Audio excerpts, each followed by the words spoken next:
set today. So we'll see how it shakes out here as they get their favorite music ready and queued up.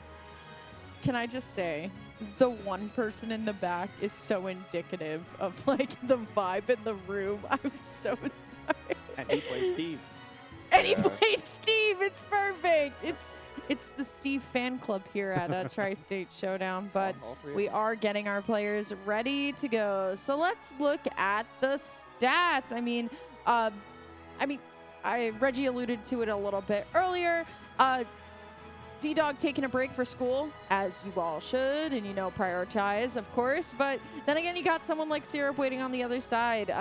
God, just so many wins, so many good sets. And there is that top 16 match versus D-Dog 3-0. No sweat at all. They've played today, and then they played at the Frontier, and that's it. But like we talked about, some different Start GG pages have been made. So there's no way. Do it. You know what? Do it. Listen, I casted Tri-State. I casted Saturday Stadium last weekend. They did like DK dittos, Wario dittos, and I was like, all right, go ahead. Like, please, make it go quicker if you wanted to. Oh, they're actually gonna do it. Well, y'all, to my casters, of course, joining me. It's been a pleasure casting this whole event with you. Shout out to Kelvin and Nick and RJ and the rest of the CS team.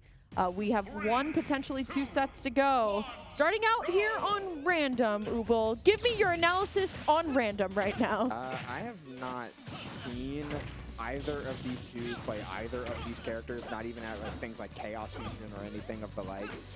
But if I'm talking about like who's the easiest character to play of these two for both clearly technical proficient players, Falco is definitely the more easy character. No, I'm going to agree. I am not going to believe in D-Dog's random. I've seen him select that a few times. It has not ended well anytime I saw it. And it is not looking like it's going to end well right now. And like Falco, not necessarily a character with a huge skill floor, but it looks like some proficiency has already been displayed. Like Nair drag down is something that takes a little bit of knowledge, right? Like I think we see a little bit of the proficiency here, but that being said, I mean, you know, D-Dog's keeping it close. Oh my god. Oh. Yo. He hits those? Yeah, honestly, he got that one too, right? I do have to agree. I think Falco definitely can also, if you're starting to pick up Smash, you really want to find those B&B characters. That's Falco for you, right? Where you really learn your technical drag downs, you really learn your combos with this character. Now, it's granted to say, I feel like a lot of Sonic fans play Sonic. You know what I mean? It takes a very dedicated player to play the character.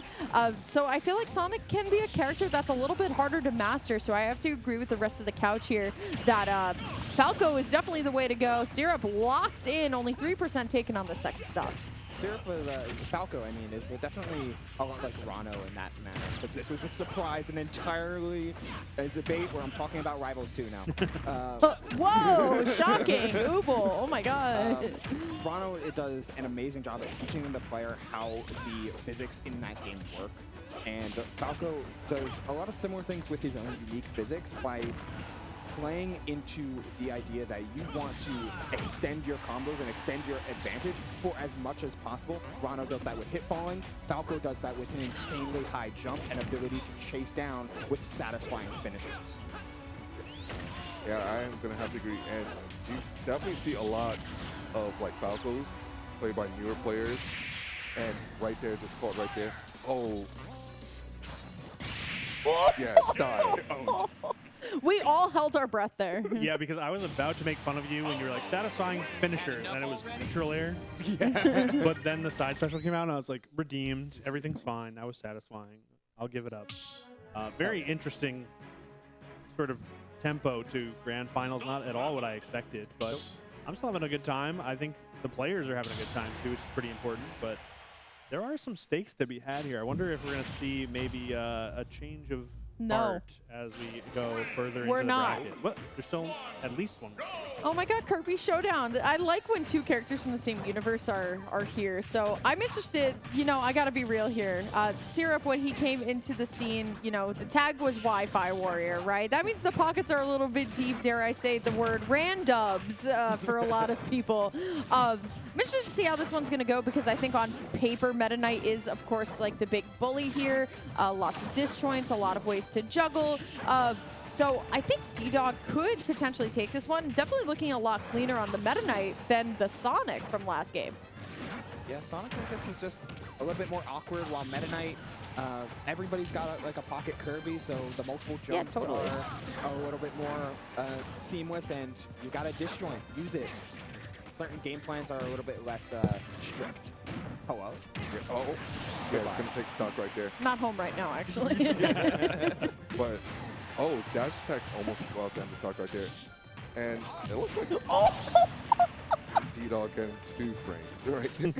I was about to give a compliment, but Zero just seems to be doing work with the CD right now. Right. Something I didn't think I would say in Grand Finals.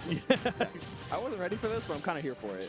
Yeah. I'm really interested to see like how they kind of work with these characters. You know, we talked about how like some of their other characters are a little more linear, have like these game plans that they, you know, have preset before they sit down. But you don't even know who you're playing when you get into the game. So seeing how they kind of develop these game plans, which is right now just kind of hitting each other with the best move they have.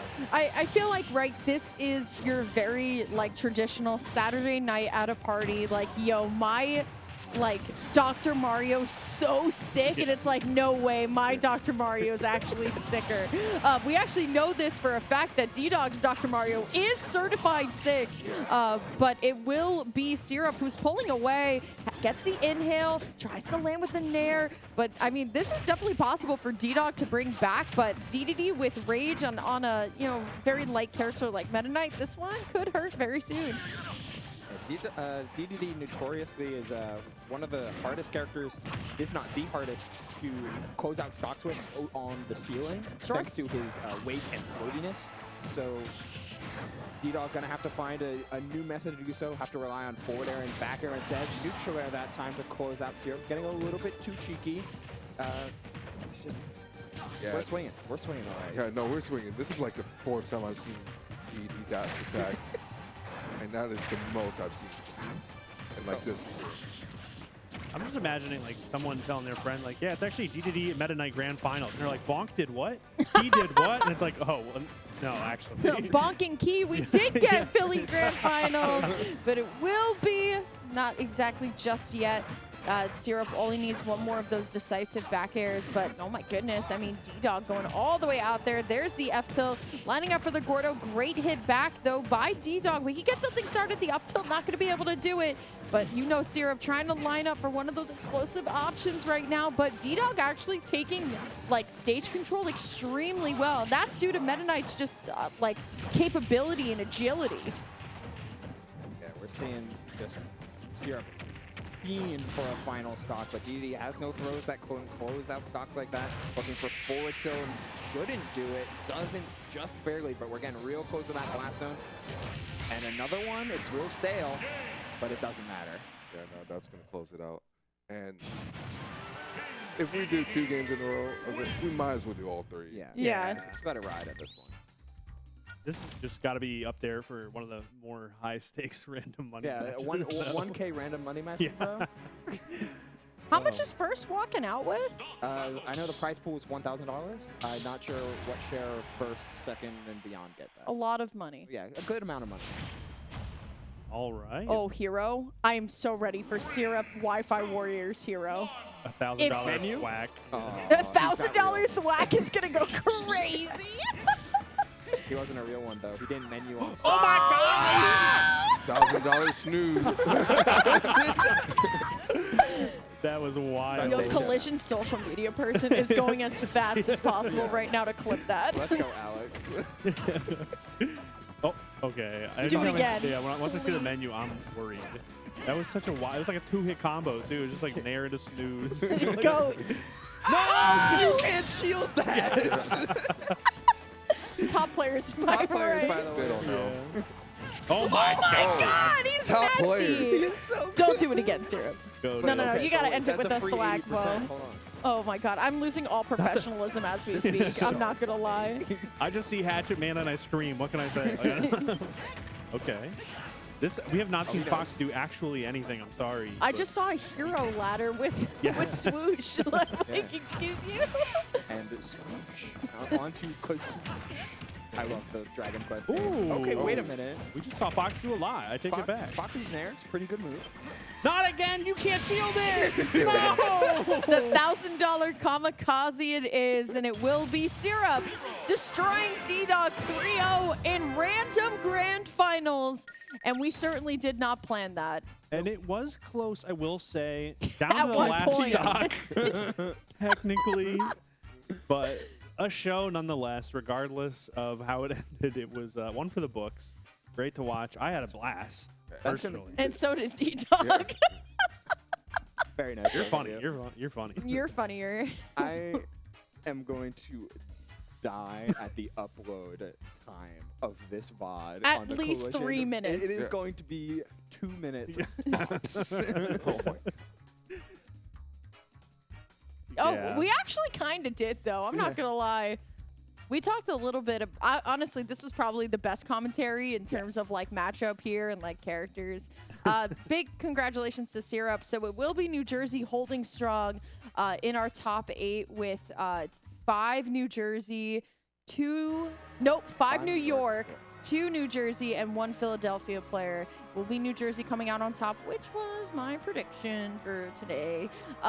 So I'm excited that I once again kind of had the bracket on lock here. But honestly, both of our competitors had fun. That's all that matters. And this combo right here will be known forever as the $1,000 snooze. So good.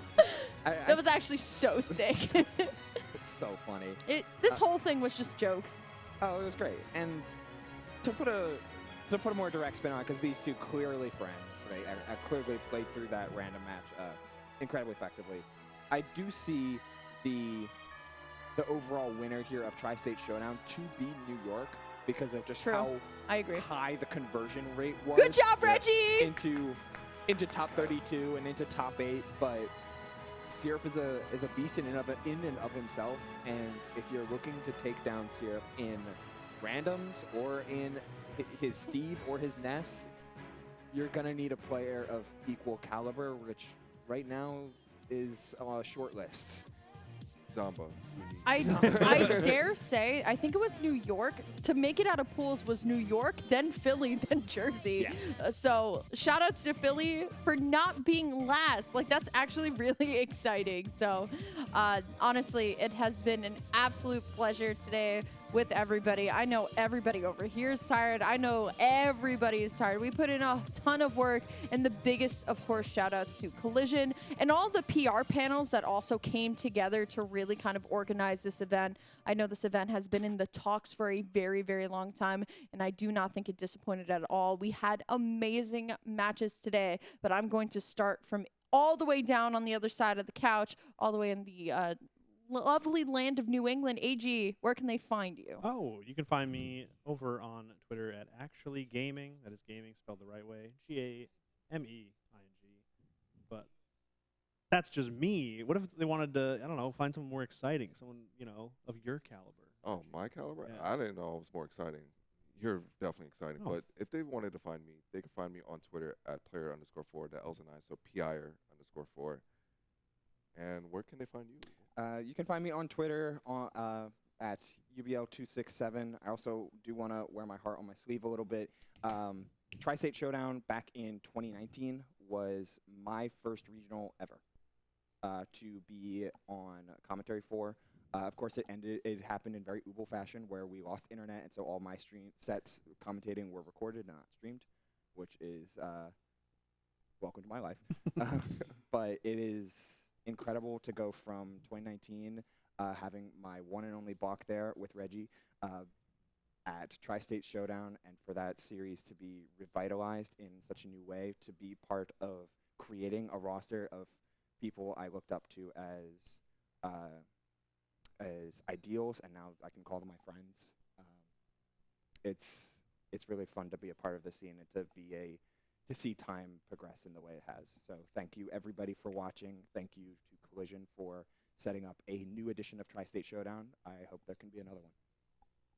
How do I follow that up, man? know. That's tough. Have fun. I'm Lyric. Shouts out to Kelvin on the one. Shout out and to two. Kelvin. You guys can find me at Lyric of